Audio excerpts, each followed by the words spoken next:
Hello, children. Welcome back to your moral values session. So, today we are going to start a new chapter. We'll see what teachings does it tell us, what do we learn from it. So, let's quickly start. The restaurant was alive with stewards. Stewards means persons employed to look after the people who come to a restaurant for a meal. A sort of manager. Okay, stewards is a sort of manager who is employed by the owner of the restaurant, you can say, to look after the people who come to a restaurant for a meal, for a good hospitality, taking orders and waiters serving and people chatting as they ate and drank. When suddenly a cockroach flew from somewhere and sat on the head of a lady. ठीक है, तो ये बता रहे हैं कि restaurant बहुत ही alive था, बहुत ही चहल पहल थी. अलाइव मीन्स बहुत ही अच्छा, अलाइव था, बहुत चहल पहल थी. सब अपना अपना काम कर रहे हैं. कोई खा रहा है, कोई ड्रिंक कर रहा है, कोई इन्जॉय कर रहा है, chatting with each other, they are talking, people are talking, waiters are serving. So ये सब कुछ वहाँ हो रहा है. और अचानक से एक कॉकरोच आता है और कहीं से आके एक लेडी के सिर पे बैठ जाता है. She started screaming out of fear with a panic stricken face and trembling voice. She started jumping with both her hands, desperately trying to get rid of the cockroach. तो एकदम से वो चिल्लाने लगी, बड़ी पैनिक हो गई, मतलब बहुत डर गई. और एकदम से उसका फेस जो है एकदम डरा हुआ सा हो गया. आवाज़ में एकदम उसके ट्रेमलिंग वॉइस, मतलब बेटा जब लड़खड़ाने लगती है आवाज़, वो हो गई. वो एकदम से जंप करने लगी, कूदने लगी, डेस्परेटली, मतलब एकदम से हेल्प के लिए, डेस्परेटली हेल्प के लिए. और एकदम कॉकरोच से गेट रिड ऑफ होने के लिए, बचने के लिए वो एकदम से अपने हैंड्स को ऐसे शेक करने लगी और जंप करने लगी. हर reaction was contagious as everyone in her group also got panicky and began to jump around screaming, not really knowing the reason for doing so. The lady finally managed to push the cockroach away, but it landed on another lady in the same group. Her reaction was contagious, मतलब that spreads. जैसे बेटा ये pandemic में हम कहते हैं ना, the infection is contagious, मतलब ये स्प्रेड कर रहा है. ठीक है, तो ऐसे ही ये क्या हो रहा था, इस लेडी के साथ भी यही हो रहा था कि एकदम से लेडी जो है पैनिक कर गई और एकदम से उसका रिएक्शन ऐसा था, बाकी सब भी देख के उसको घबरा गए. और रीज़न नहीं पता था कि रीज़न क्या है बिहाइंड हर स्क्रीमिंग, बट वो लोग भी ऐसे पैनिक करके जंप करने लगे. और एकदम से लेडी के ऊपर जो था, the lady finally manage to push the cockroach away. Lady ने बहुत कोशिश करी कि वो अपने आप से कॉकरोच को हटा ले, लेकिन वो दूसरी लेडी के ऊपर जाके, सेम ग्रुप में जो दूसरी लेडी बैठी थी उसके ऊपर जाके बैठ गया. Now it was the turn of the other lady in the group to continue the drama, and once again there was a confusion and chaos.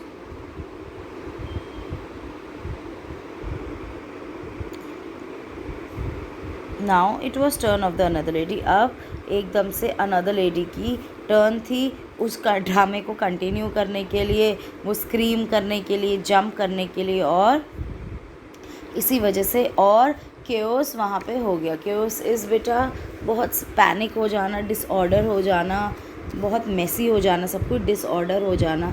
सब कुछ जैसे तरीके से हो रहा था, सब अपना अपना काम कर रहे थे, वैसे नहीं हुआ. The waiter rushed forward to their rescue. By this time the cockroach was being sent back and forth from one person to the other, and in act of throwing the cockroach from one to the other it fell upon the waiter. तो एकदम से waiter rush करके गया उनकी help के लिए, लेकिन तब तक कॉकरोच जो है एक पर्सन से from one person to the other, and in the act of throwing the cockroach from one to other it fell upon the waiter. और एक दूसरे से एक खुद को बचाने के चक्कर में अपने जंपिंग की वजह से, हैंड शेकिंग की वजह से डेस्परेटली वो एक से दूसरे पे कॉकरोच गिर रहा था। और उसके बाद वो एट लास्ट किसके ऊपर जाके, वेटर के ऊपर जाके बैठ गया।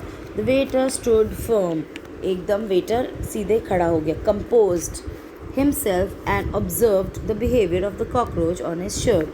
When he was sure enough, he grabbed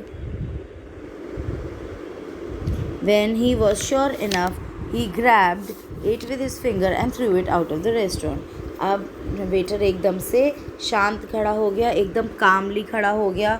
उसने देखा कि अब देखता हूँ क्या कंडीशन है, क्या बिहेवियर है कॉकरोच का। उसे जब लगा कि हाँ अब ठीक है, वो इनफ श्योर हो गया कि अब वो उसको ग्रैब कर सकता है, तो उसने अपनी फिंगर से उसे ग्रैब करा और रेस्टोरेंट के बाहर फेंक दिया। I was sipping my coffee, तो जो ये राइटर है वो वहीं बैठ के कॉफ़ी सिप कर रहे थे, जो ये स्टोरी हमें बता रहे हैं। I was sipping my coffee watching the amusing entertainment, एक अम्यूजिंग सा एंटरटेनमेंट मैं वहाँ देख रहा था, अम्यूज़ हो रहा था, वहाँ हैप्पी हो रहा था।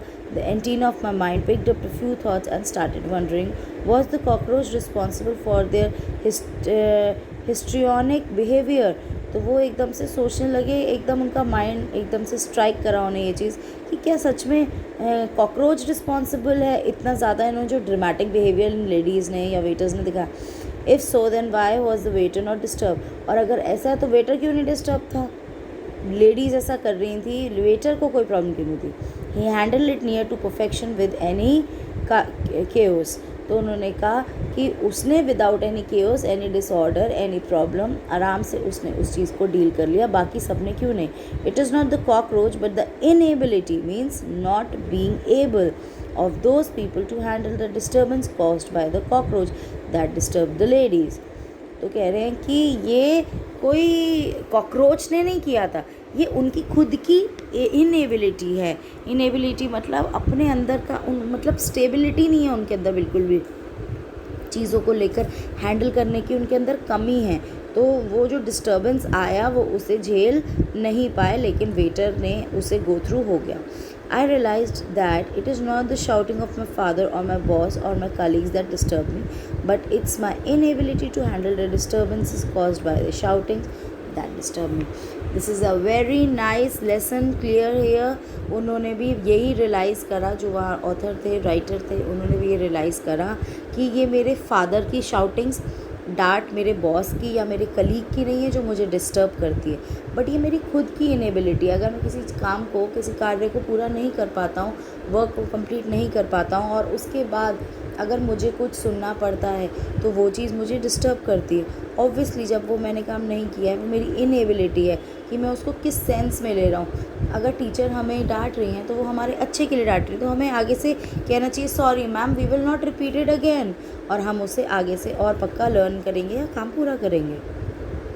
It's not the traffic jam on the road that disturb me, but it's my inability to handle the disturbance caused by the traffic jam that disturb me. अपने को इतना पीसफुल बना लो, इतना अच्छा बना लो, ये बता रहे हैं कि ये ट्रैफिक जैम रास्ते में हो जाता है, हम बहुत ज़्यादा, हम लोग क्या हो जाते हैं, क्योस हो जाता है वहाँ पे, अरे क्या होगा, गाड़ी नहीं निकली, फाटक बंद है, या फिर बहुत ट्रैफिक है, देखो ये गलत चला रहा है इंसान, तो बहुत सी चीज़ें डिसऑर्डर वहाँ हो जाती है। वो हमारी इनएबिलिटी है, वो हमारे अंदर का डिस्टर्बेंस है जो हम हैंडल नहीं कर पाते हैं। More than the problem it's my reaction to the problem, हमारा रिएक्शन क्या है प्रॉब्लम पे। प्रॉब्लम इतनी बड़ी नहीं है, लेकिन जब हम उस पर रिएक्ट बहुत ज़्यादा कर देते हैं तो हम उस ज़्यादा चीज़ को हम बहुत ज़्यादा एक अहमियत दे देते हैं, एक इफ़ेक्ट इसलिए फिर आता है that create chaos in my life, वो हमारी लाइफ में। The woman reacted to this act in a opposite way, तो जो लेडी है उन्होंने बहुत ही ऑपोजिट वे में रिएक्ट करा, whereas the waiter responded and answered a beautiful way to understand life. तो उसने कैसा रिस्पॉन्ड करा, लाइफ को समझने का ब्यूटीफुल तरीका क्या है, समझने का लाइफ है। A beautiful way to understand is life, ये लाइफ है, हमें कुछ चीज़ें समझनी पड़ती हैं। Okay, so now it is lesson learned. So what we have learned from this lesson, I should not react to issues in life में कोई भी केओस हो, इश्यूज़ हो, हमें एकदम से रिएक्ट नहीं करना चाहिए. I should always respond.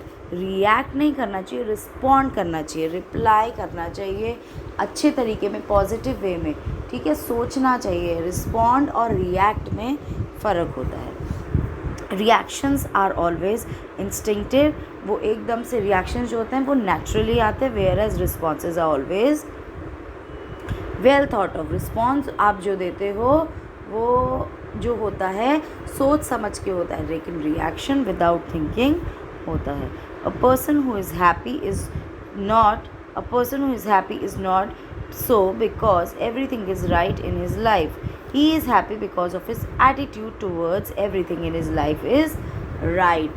So ये भी चीज़ें फ़र्क है बेटा. बहुत अच्छा लेसन है, बहुत अच्छी इससे आपको मॉरल मिल रहा है.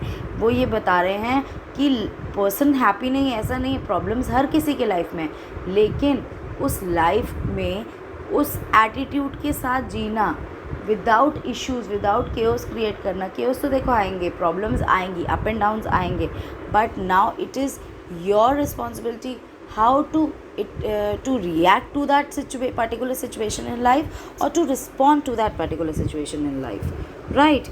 Attitude अच्छा होना चाहिए. There should be good attitude towards anything we are doing or any situation that comes to us. Be calm and handle issues well without getting disturbed or creating chaos. हमें आराम से, कामली, शांति से, ठंडे दिमाग से काम लेना चाहिए और अपने इश्यूज़ को समझना चाहिए विदाउट गेटिंग डिस्टर्ब और क्रियोस करने के. लाइफ एप्लीकेशन क्या है? Be a doer not a hearer. सिर्फ I will respond and never react to issues. हमें क्या करना चाहिए? हमें रिस्पॉन्ड करना चाहिए, रिएक्ट नहीं करना चाहिए. I remember that if I respond I do not do anything hasty but think and act wisely. अगर मैं ये याद रखूँगा कि मुझे रिस्पॉन्ड करना है तो मैं कभी भी चीज़ों को गलत तरीके से नहीं करूँगा. उससे पहले सोचूँगा 10 बार, उसके बाद कोई एक्शन लूँगा. Under all circumstances, I'll always be calm. I'll never let anything disturb my peace of mind. मैं अपने सुख चैन को, पीस ऑफ माइंड को कभी भी ख़राब नहीं होने दूँगा. किसी भी सर्कमस्टांसेस में मैं अपने को शांत रखूँगा. तो ये कुछ बातें हैं बेटा, ये हमें, अगर हम ये लेसन समझ लें और हम इस चीज़ को अपनी लाइफ में अप्लाई कर लें, then we will be a happy person than yesterday.